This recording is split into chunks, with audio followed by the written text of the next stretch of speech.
Halo semuanya, saya Mayeli Sufiani dan di sini saya akan mempresentasikan hasil diskusi saya ke sebuah konektivitas cerdas peran jaringan nirkabel dalam menghidupkan smart city di Balikpapan. Dan langsung saja kita akan masuk materinya. Kita akan membahas konektivitas cerdas peran jaringan nirkabel dalam menghidupkan smart city Balikpapan.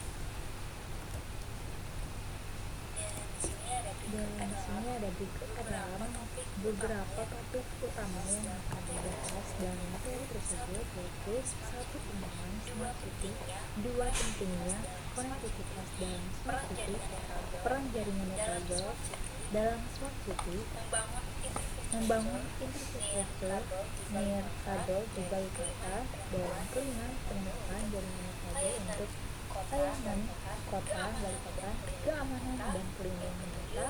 Yang ketujuh, studi kasus dan implementasi di Balikpapan. Dan yang terakhir, masa depan konektivitas di smart city. Di sini ada kita akan membahas yang pertama, pengenalan smart city.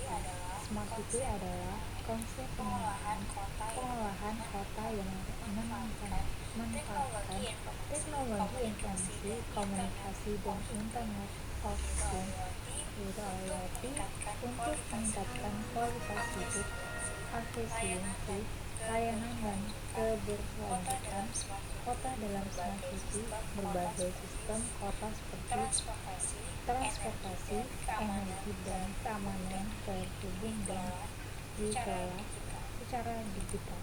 Contohnya ada ciri-ciri smart city: teknologi canggih, penggunaan sensor dan data untuk mengembangkan layanan kota,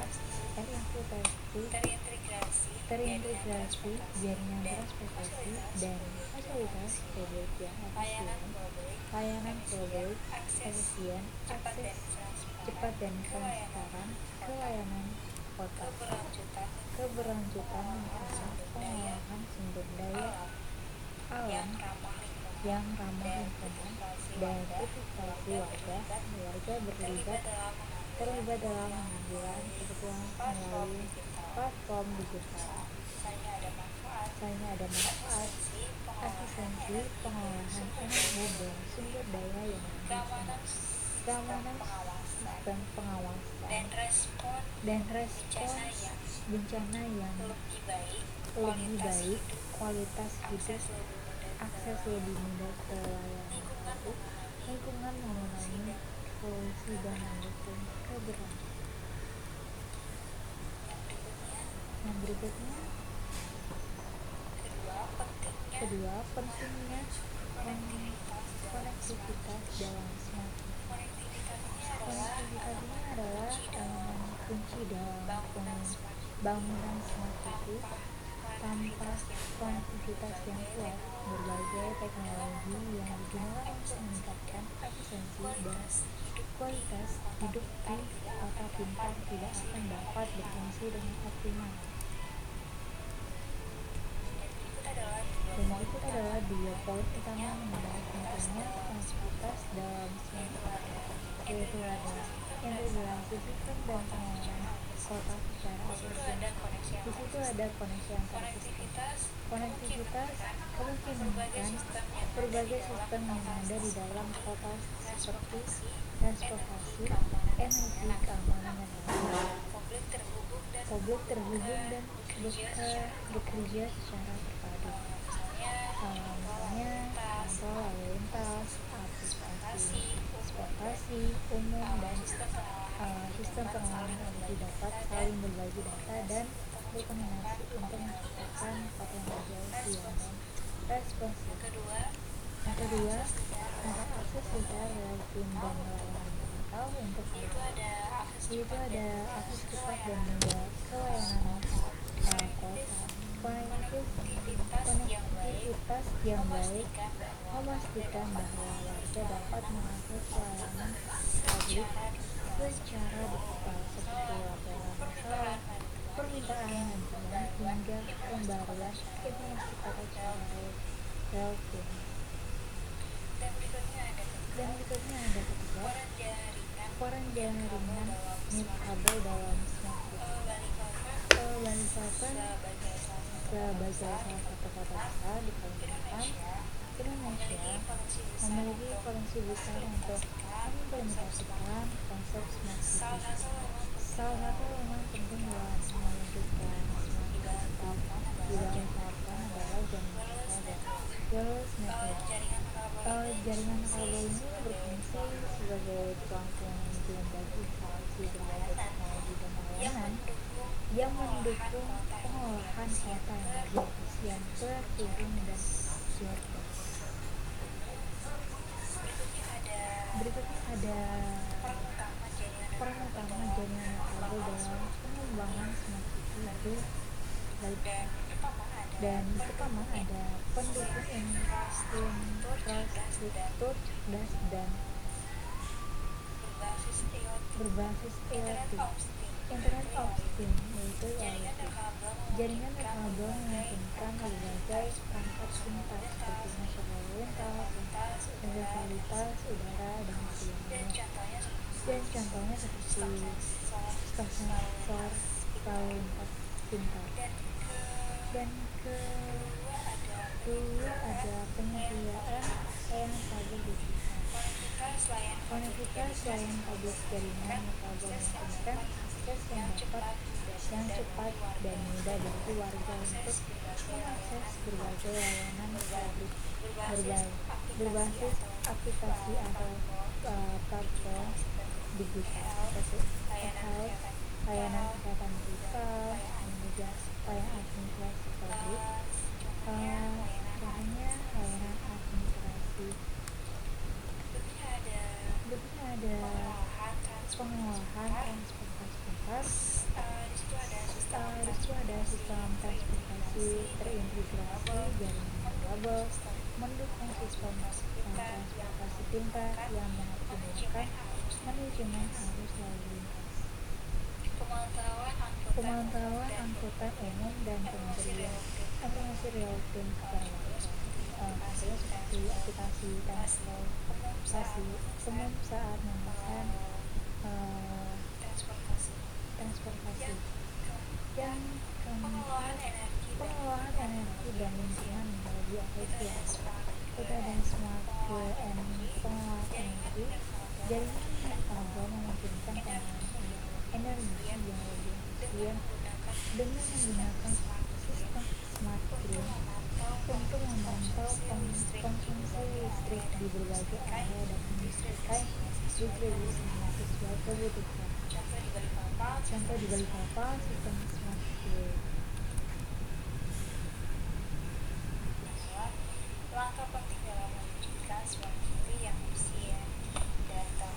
Berikutnya keempat, membangun infrastruktur nirkabel di Balikpapan. Membangun infrastruktur nirkabel yang andal di Balikpapan adalah langkah penting dalam mewujudkan smart city yang efisien dan terhubung. Infrastruktur nirkabel memungkinkan kota untuk mengintegrasikan berbagai sistem cerdas yang dapat meningkatkan kualitas hidup, efisiensi layanan, dan keberlanjutan. Pembangunan infrastruktur nirkabel memerlukan perencanaan yang matang, investasi besar, serta kolaborasi antara pemerintah, sektor swasta, dan masyarakat.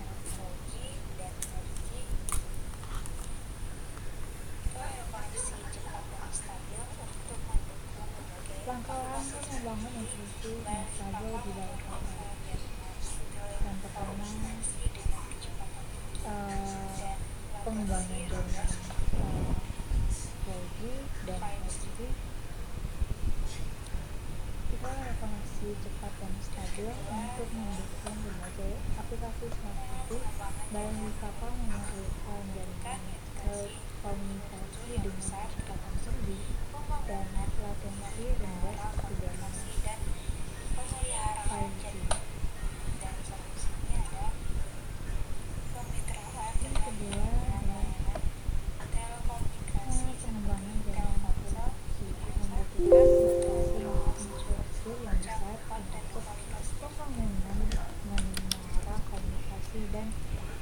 pemeliharaan jaringan, dan solusinya adalah kemitraan dengan penyediaan layanan telekomunikasi seperti Telkomsel, Indosat untuk memperluas cakupan dan kualitas jaringan.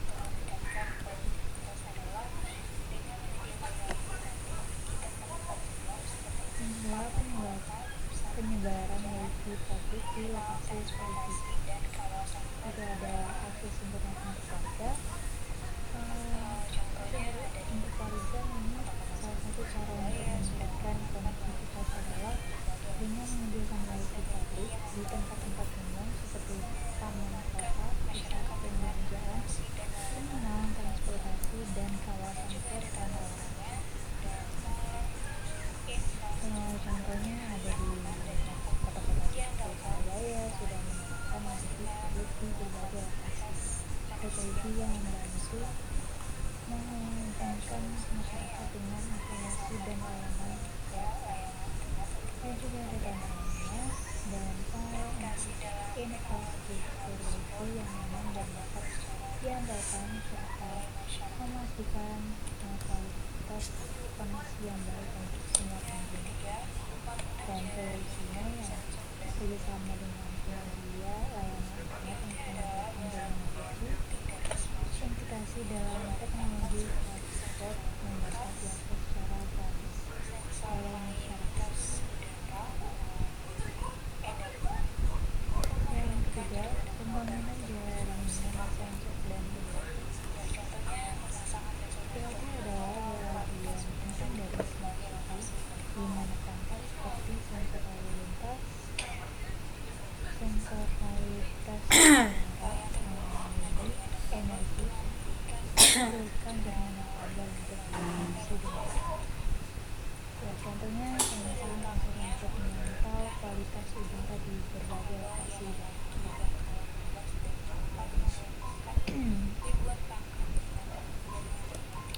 Yang terhubung dengan jaringan kabel untuk memberikan informasi kepada tim seperti data dan konten. Dan juga tantangannya membutuhkan infrastruktur kabel yang memiliki jangkauan luas dan dapat menghubungkan ribuan perangkat dengan jaringan luas. Salah satunya ada implementasi Wi-Fi Indonesia, seperti Love atau NB-IoT untuk sensor yang lebih smart energi, memungkinkan konektivitas antara berbagai perangkat dalam kawasan. Contoh pembangunan infrastruktur cloud dan data center.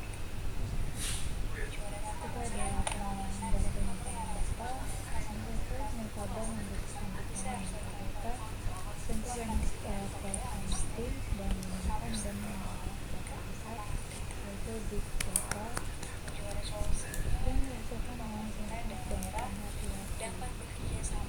Juga ada tantangannya pembangunan dan pemeliharaan layanan aplikasi besar dan pengabdian pada arsitektur keamanan data.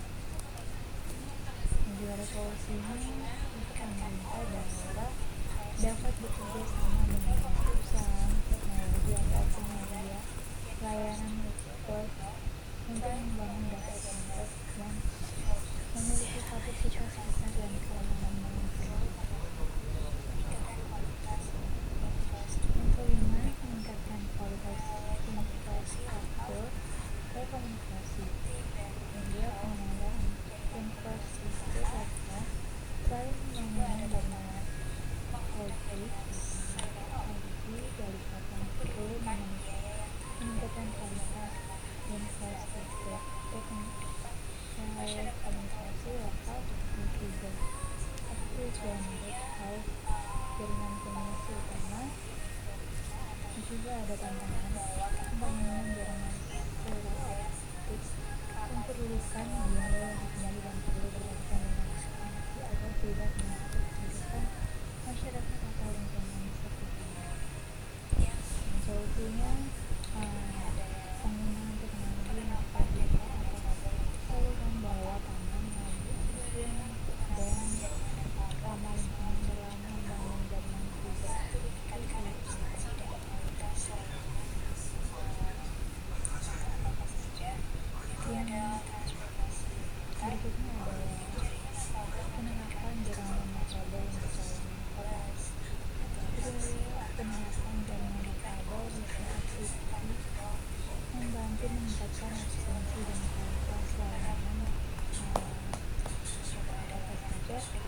ada transportasi pintar, munculnya kabel menggunakan sistem transportasi seperti bus atau taksi online untuk memberikan informasi relatif tentang jadwal, rute, dan kondisi lalu lintas kepada pengguna. Dan juga ada layanan publik digital, yaitu publik dan aplikasi berbasis kabel memungkinkan warga mengakses layanan administratif, kesehatan, pendidikan, dan pelaporan masalah data secara cepat dan mudah. Dan juga ada pengalaman energi dan lingkungan, yaitu ada sensor berbasis kabel membantu memantau jumlah emisi, kualitas udara, dan pengolahan sampah untuk kota yang lebih efisien dan ramah lingkungan. Dan ada keamanan data, sistem pengawasan CCTV dan standar keamanan lainnya dapat terhubung melalui jaringan berkabel untuk memberikan pengawasan data yang lebih responsif dan efisien. Juga ada infrastruktur jaringan kabel memberikan sistem IoT yang memantau dan mengelola infrastruktur kota seperti lampu jalanan dan jaringan utilitas secara otomatis. Dan kelima, ada keamanan dan perlindungan data, yaitu secara umum keamanan dan perlindungan data menjadi beberapa aspek pentingnya sering dibahas dalam berbagai materi terkait tentang teknologi informasi, sistem dan manajemen data, antara lain metode ekskripsi data, yaitu ada proses mengamankan data dengan cara memindahnya dan menjadi format yang tidak dapat dibaca tanpa kunci ekspresi yang benar. Dan juga ada keamanan jaringan yang melakukan melindungi data yang ditransmisikan melalui jaringan dari akses yang tidak sah atau pencurian data. Dan hal ketiga, pengenalan akses kontrol menetapkan siapa dapat mengakses data dan dalam kondisi apa. Itu termasuk pengguna autentikasi yang terverifikasi untuk memastikan bahwa hanya pihak yang berwenang dapat mengakses data.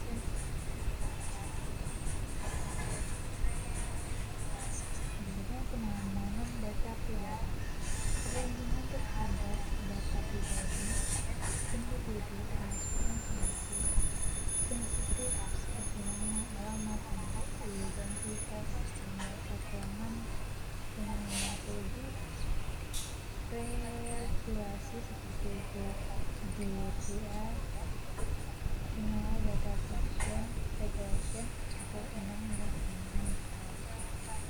Dan terakhir, pengamanan pada infrastruktur teknologi, hardware and software space, melibatkan perlindungan kapasitas hardware dan juga software dari ancaman dan kerentanan malware seperti malware, virus, dan penyalahgunaan.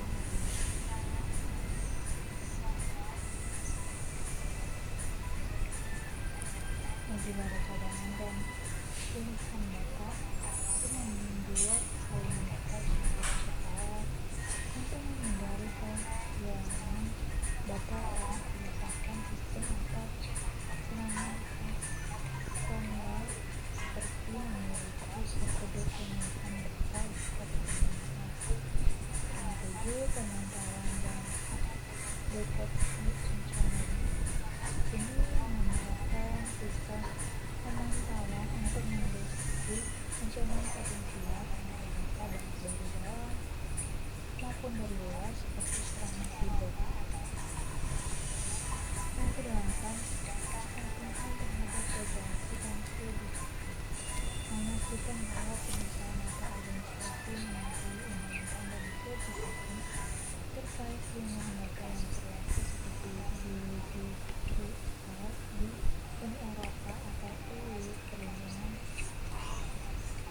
pribadi di Indonesia. Selanjutnya ketujuh, studi kasus dan implementasi di Balikpapan. Berikutnya adalah studi kasus dan implementasi keamanan lingkungan dan data di Balikpapan. Fokus pada sektor pemilik, swasta dan sektor lainnya, yaitu penerapan kebijakan pelindungan data pribadi yang contohnya pemerintah atau kebijakan telah mulai menerapkan kebijakan pelindungan data pribadi dengan mengikuti undang-undang perlindungan data pribadi.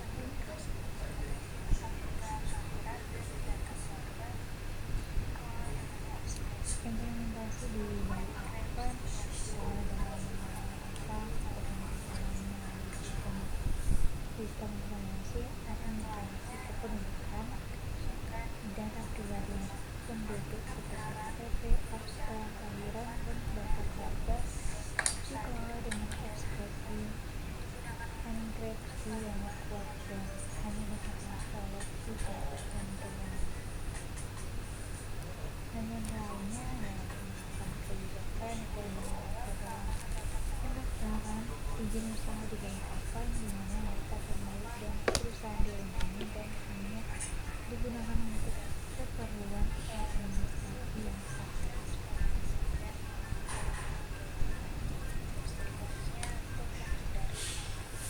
Dan yang kedua, keamanan data pada sektor komunikasi, ya contohnya pemerintah Kota Balikpapan merealisasikan elektronik pengolahan keuangan daerah realisasi untuk transformasi dan pengolahan anggaran. Studi kasusnya untuk menghindari penyalahgunaan data keuangan Balikpapan menggunakan autentikasi multi-faktor bagi pegawai yang melakukan teknik keuangan. Yang ketiga, perlindungan data di sektor swasta. Contohnya salah satu perusahaan yang berbasis di Balikpapan seperti Tokopedia atau Bukalapak mengimplementasikan sistem keamanan siber yang dapat melindungi data pelanggan mereka. Dan studi kasusnya ketika ada serangan terhadap laptop perusahaan penggunaan tinggal kios aplikasi PLC untuk melindungi data pelanggan dan mencegah kebocoran data. Bentar. Pencegahan serangan siber. Jadi contohnya pemerintah Kota Balikpapan bekerjasama dengan Badan Siber dan Sandi Negara untuk Bentar ya. sistem pertahanan siber untuk melindungi infrastruktur digital pemerintah. Studi kasusnya misalnya pada tahun 2023 pemerintah Balikpapan berhasil mengulangi serangan siber yang mencoba mengakses data sensitif milik warga menggunakan deteksi intrusi jaringan dan sama seperti encryption, precision system, IPS. Yang kelima, implementasi teknologi program pemerintahan. Contohnya perusahaan telekomunikasi di Balikpapan seperti Telkom atau Telkomsel Tugas. menggunakan analisa untuk mengamankan data pelanggan dan transaksi bisnis mereka. Studi kasusnya itu dalam kehilangan data akibat serangan ransomware. Perusahaan ini memiliki strategi backup selain otomatis yang menggunakan pengolahan data dalam waktu singkat untuk selalu aman. Yang keenam, implementasi dan pengawasan pelindungan data. Contohnya pemerintah Kota Balikpapan membentuk tim pengawas data yang bertanggung jawab untuk melakukan audit dan pemantauan berkala terhadap kebijakan perlindungan data pribadi di lingkungan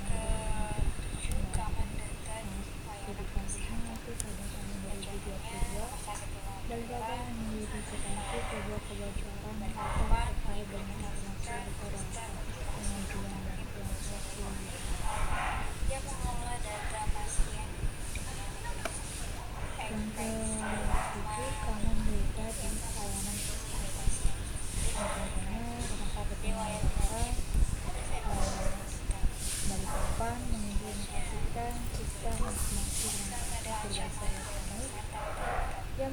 data pasien dengan menggunakan ekstraksi untuk melindungi informasi medis yang sensitif seperti riwayat penyakit, resep obat, dan rekam medis lainnya. Harusnya yaitu saat ada ancaman atau kekerasan terhadap medis sosial, salah satu bekerja sama dengan penyedia layanan mesti berimplementasi autentikasi di SARS-CoV-2 pada sistem alat pada pengembangan selanjutnya yang terakhir kita bahas yang kedua masa depan konektivitas informasi. Hah? Masa Udah tahu lah di kamarnya. Baru naik ya? Bergantung pada pengembangan infrastruktur teknologi. Bentar ya. Dengan tujuan Bentar. untuk meningkatkan efisiensi Dikit lagi. keamanan dan kualitas hidup dengan jaringan 5 dalam membantu masa depan konektivitas di Balikpapan, yaitu yang pertama adalah menyangkut yang internet berarti Balikpapan akan semakin terhubung dengan jaringan 5G yang memungkinkan kecepatan internet lebih tinggi dan latensi lebih rendah. Ternyata mendukung mengerti berbagai sektor seperti transportasi pintar, pengelolaan energi, dan kesehatan. Dan juga kedua, infrastruktur konektivitas, penggunaan teknologi cerdas dalam listrik dan energi di Balikpapan memungkinkan pemantauan dan distribusi energi yang lebih efisien dan yang ketiga, konektivitas integrasi jaringan koneksi antara kendaraan dan infrastruktur jalan seperti kapal, sistem pemantauan berbasis sensor dan kendaraan otonom yang meningkatkan efisiensi transportasi di Balikpapan. Yang keempat, smart government service meningkatkan layanan publik berbasis teknologi yang memungkinkan warga mengakses layanan pemerintahan secara digital seperti pendaftaran izin, pembayaran pajak, dan pengelolaan data kependudukan secara lebih efisien. Yang kelima, keamanan digital dengan meningkatkan fungsi seperti penguatan sistem keamanan siber akan menjadi prioritas untuk melindungi privasi dan infrastruktur kritis dari ancaman siber. Dan berikutnya ada kesimpulan dari itu kesimpulan jaringan kabel khususnya teknologi dengan memiliki peran yang sangat penting dalam mendukung konektivitas nirkabel yang cepat, stabil, dan efisien memungkinkan berbagai elemen data untuk terhubung dan berfungsi secara terintegrasi. Ini mendukung pengembangan layanan publik yang lebih efisien seperti energi cerdas, pengelolaan energi pintar, sistem keamanan dan kesehatan. Mobil jaringan kabel yang kuat itu dapat berfungsi secara optimal, menghubungkan perangkat-perangkat pintar seperti kamera pengawas, sensor lalu lintas, dan alat transportasi udara. Dan juga selain itu, konektivitas ini mendukung pemerintahan digital yang memungkinkan akses terhadap layanan publik serta mempermudah komunikasi antara pemerintah dan sekian dari presentasi saya yang telah saya bawa dan terima kasih.